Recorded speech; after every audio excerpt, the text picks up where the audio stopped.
Tips for taking your air conditioner out, part 1. Well, it's October 8th today, and it's about 35 degrees outside, and I took my air conditioner out this morning, and before I went to school, because my mom said it's getting cold, so take it out.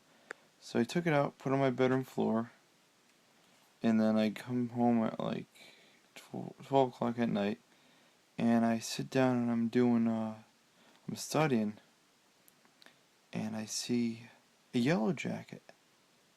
And I'm thinking to myself, it's 30 degrees outside. How's there freaking yellow jackets here? And then a bunch of them came flying out of my air conditioning unit. And I said, holy shit.